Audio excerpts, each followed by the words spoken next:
കുറുവാക്കാവിന് സമീപം കല്ലുവെട്ടാൻ എടുത്ത കുഴിയിലും റോഡരികിലുമാണ് മാലിന്യങ്ങൾ തള്ളുന്നത്. പ്ലാസ്റ്റിക്, തെർമോകോൾ, കുപ്പികൾ എന്നിവയാണ് വ്യാപകമായി തള്ളുന്നത്. നിരവധി തവണ പഞ്ചായത്തിൽ പരാതിപ്പെട്ടിരുന്നു. എങ്കിലും മാലിന്യം തള്ളുന്നതിന് യാതൊരു മാറ്റവുമില്ല.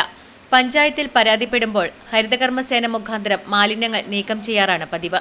ഇതിനെതിരെ നാട്ടുകാരുടെ നേതൃത്വത്തിൽ ശക്തമായി പ്രതിഷേധിക്കുമെന്ന് ക്ഷേത്രം ഭാരവാഹികൾ പറഞ്ഞു.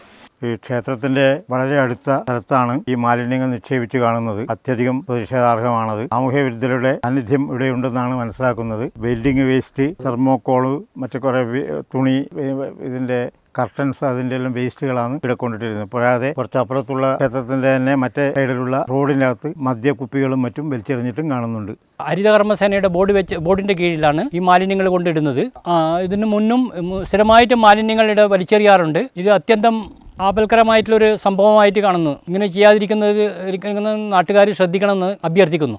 ഹരിതകർമ്മസേന വീടുകളിൽ എത്തി മാലിന്യം ശേഖരിക്കുമ്പോഴും പൊതുസ്ഥലങ്ങളിൽ മാലിന്യം വലിച്ചെറിയുന്ന സംസ്കാരശൂന്യരായ സാമൂഹ്യ വിരുദ്ധരാണ് ഇവിടെയും മാലിന്യം തള്ളുന്നത് എന്നാണ് നാട്ടുകാരുടെ ആരോപണം. മാലിന്യം തള്ളുന്നവർക്കെതിരെ ശക്തമായ നടപടിയെടുക്കണമെന്നും പരിസരത്ത് ക്യാമറകൾ സ്ഥാപിക്കണമെന്നും നാട്ടുകാരും ക്ഷേത്രം ഭാരവാഹികളും ആവശ്യപ്പെടുന്നു. Network news, Pazhayangadi.